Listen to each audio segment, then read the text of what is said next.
Assalamualaikum warahmatullahi wabarakatuh. Perkenalkan, nama saya Feti Khairumawati, kelas 5C, jurusan Pendidikan Guru Sekolah Dasar, Fakultas Ilmu Pendidikan, Universitas Negeri Gorontalo. Baik, pada kesempatan kali ini saya akan menjelaskan materi mengenai pengelolaan keberagaman budaya melalui multilingualisme di Indonesia. Baik, yang pertama saya akan menjelaskan materi mengenai awal mula multikultural. Multikulturalisme muncul pertama kali sekitar tahun 1950-an di Kanada dan Australia, Amerika Serikat, Inggris, Jerman, dan diawali oleh teori melting pot oleh J. Hector asal Normandia. Teori ini menekankan penyatuan budaya dan melecehkan budaya asal, sehingga seluruh imigran Amerika hanya memiliki satu budaya baru, yaitu budaya Amerika.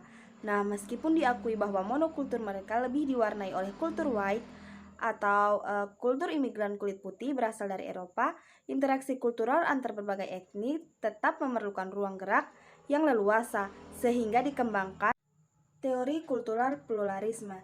Bangsa Amerika berupaya memperkuat bangsanya, membangun kesatuan dan persatuan, mengembangkan kebanggaan sebagai orang Amerika.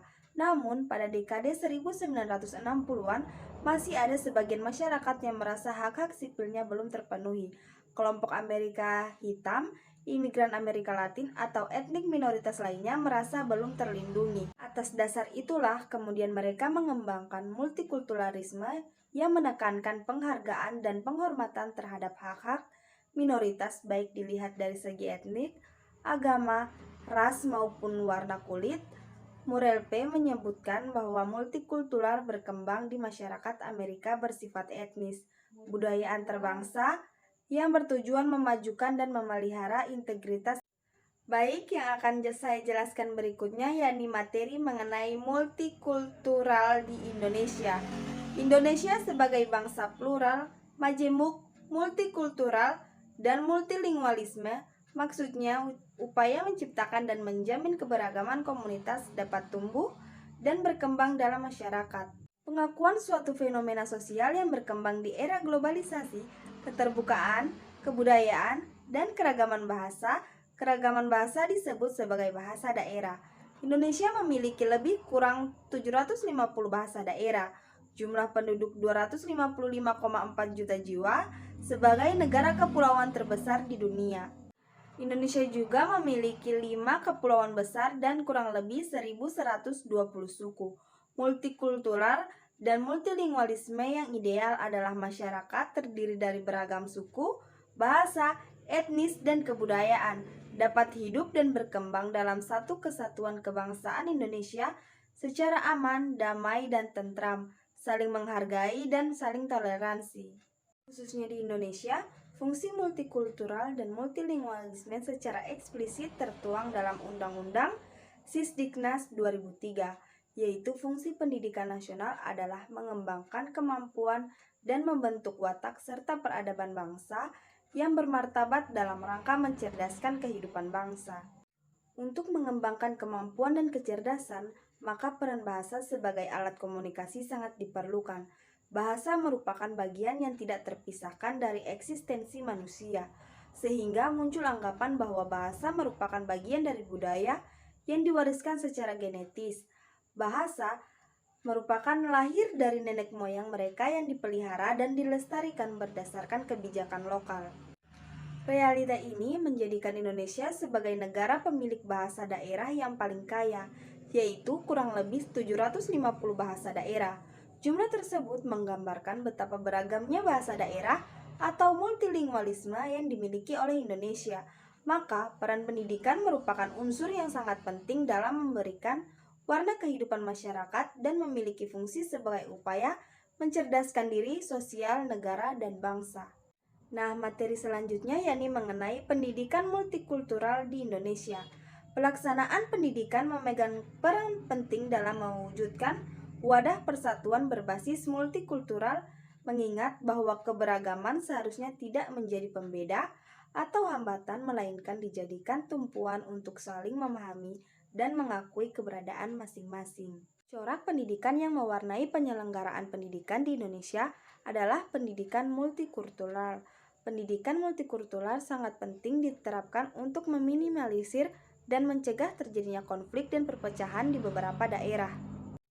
Nah, melalui pendidikan yang berbasis multikultural, masyarakat dapat lebih terbuka atau open-minded untuk memahami dan menghargai berbagai keberagaman. Nah, motif utama dalam keberagaman adalah kesadaran tentang pentingnya pendidikan multikultural bagi masyarakat majemuk. Pendidikan ini merupakan upaya menghargai perbedaan, sehingga perbedaan tersebut tidak menjadi sumber konflik dan perpecahan. Pendidikan multikultural perlu dikembangkan agar masyarakat lebih memahami tentang pentingnya demokrasi, toleransi, dan kerukunan serta kesetaraan. Materi mengenai pengertian multilingualisme. Multilingualisme adalah nilai kebaruan dalam tulisan karena multilingualisme merupakan proses pengakuan keberagaman bahasa daerah dalam dunia pendidikan dan masyarakat, sehingga setiap perbedaan bahasa daerah tidak menjadi sumber konflik. Multilingualisme merupakan proses pendidikan, penanaman nilai-nilai kebersamaan dalam keberagaman bahasa, menumbuhkan rasa saling menghormati, melindungi, hidup damai, tentram, dan harmonis. Sedangkan pada skala nasional bahasa Indonesia hadir sebagai bahasa kesatuan di tengah kemajemukan masyarakat bangsa. Bahasa Indonesia itu sendiri mampu menyatukan ide, gagasan, keinginan, cita-cita, dan harapan masyarakat seperti aktivitas pembelajaran dan penyelenggaraan pendidikan, pengembangan nasionalisme melalui pengembangan identitas dengan menghargai dan mengembangkan bahasa sendiri dan bahasa Indonesia. Nah, yang pertama yakni proses pendidikan multikultural dan multilingualisme di Indonesia.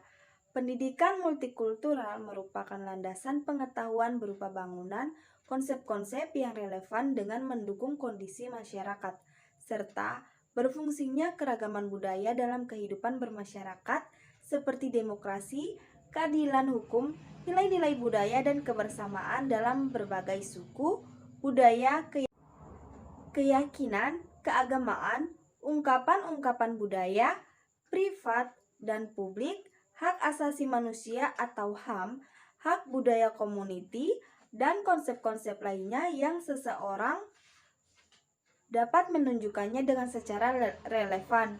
Pendidikan multikultur memberikan penegasan kesamaan seseorang atau kelompok dengan segala perbedaan yang diakui di dalam ruang publik.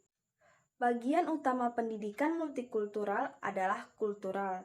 Kultural dapat dimaknai dengan kebudayaan.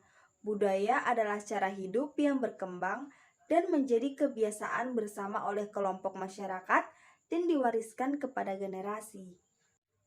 Budaya ini sendiri terbentuk dari sistem yang rumit, termasuk sistem agama, politik, adat istiadat, bahasa, pakaian, bangunan, dan karya seni.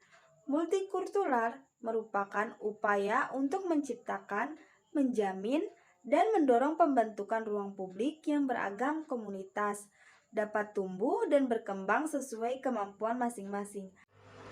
Pengembangan keragaman masyarakat memperoleh pengetahuan berupa simbol-simbol melalui peristiwa, ucapan, benda, kelakuan atau tindakan yang telah disadarkan kepada makna tertentu menurut kebudayaan dan bahasa setempat. Paulo Freire mendefinisikan pendidikan multikultural bukan menara gading yang berusaha menjauhi realitas sosial dan budaya. Namun, pendidikan multikultural berupaya menciptakan tatanan masyarakat yang terdidik dan berpendidikan. Pendidikan ini merupakan respon terhadap perkembangan keragaman populasi sekolah, seperti tuntutan persamaan hak bagi setiap kelompok.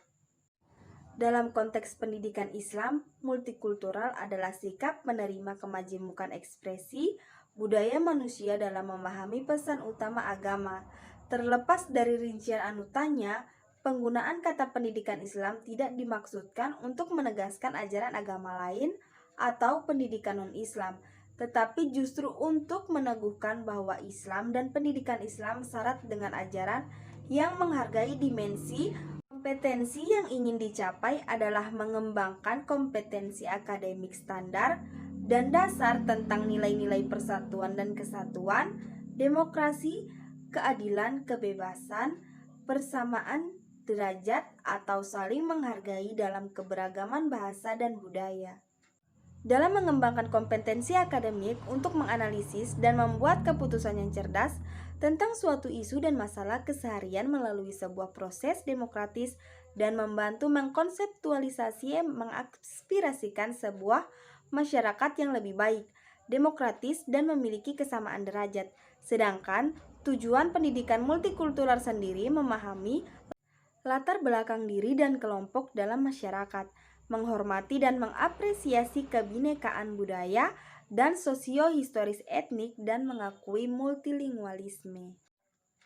Multilingualisme itu sendiri merupakan bagian dari tingkah laku manusia, yaitu tingkah laku berbahasa dengan menggunakan lebih dari satu bahasa. Tingkah laku berbahasa ini dapat ditelusuri, yaitu yang pertama, melalui sistem budaya seperti menggariskan bahwa bahasa itu mencakup 4 tata lambing. 4 tata lambing itu yaitu konstitusi, kognisi, evaluasi, dan ekspresi yang secara berturut-turut melambangkan kepercayaan atau manusia terhadap Tuhan dan atau kekuatan supernatural di luar dirinya. Nah, ilmu pengetahuan, penilaian, baik buruk, pantas tak pantas, layak tak layak. Melalui sistem sosial atau berkaitan dengan status dan peranan sosial, dan yang terakhir melalui sistem kepribadian, yaitu berkaitan dengan sikap, identitas, persepsi, dan motivasi. Nah, materi yang kedua yakni multikultural dan multilingualisme di seluruh pelosok tanah air Indonesia. Indonesia sebagai negara kepulauan yang secara geografis dan budaya memiliki keragaman dengan jumlah penduduk 255,4 juta jiwa, memiliki 5 kepulauan besar dan kurang lebih 1120 suku yang memiliki komunitas dan bahasa tertentu disebut bahasa daerah. Komunitas suatu suku bangsa merupakan kumpulan individu yang berasal dari satu keturunan. Bahasa dan budayanya lahir dari nenek moyang mereka sendiri yang dipelihara dan dilestarikan berdasarkan kebijakan lokal. Realitas ini menjadikan Indonesia sebagai negara pemilik bahasa daerah yang paling banyak. Di Indonesia, bahasa daerah yaitu kurang lebih 750 jumlahnya.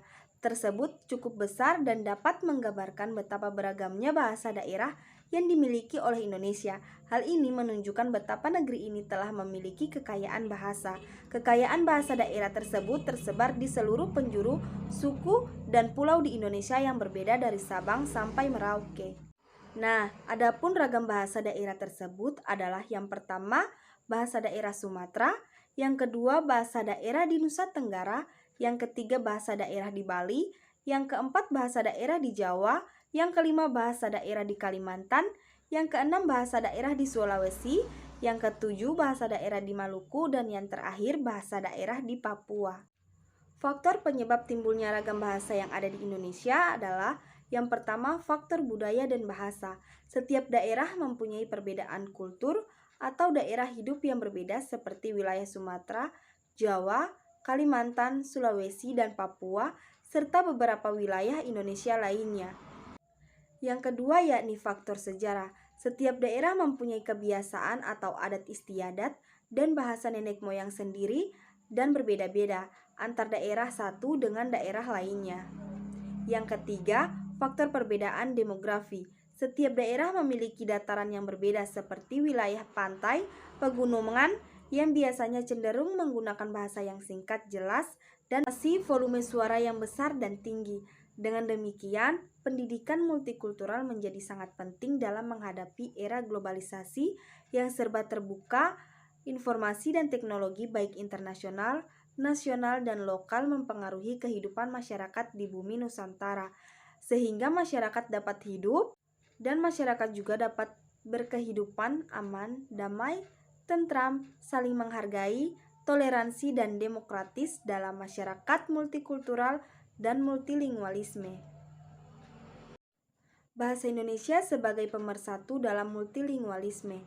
Multilingualisme atau keragaman bahasa daerah di seluruh pelosok tanah air Indonesia menjadi alasan utama dibutuhkannya bahasa kesatuan atau pemersatu bangsa, yaitu bahasa Indonesia.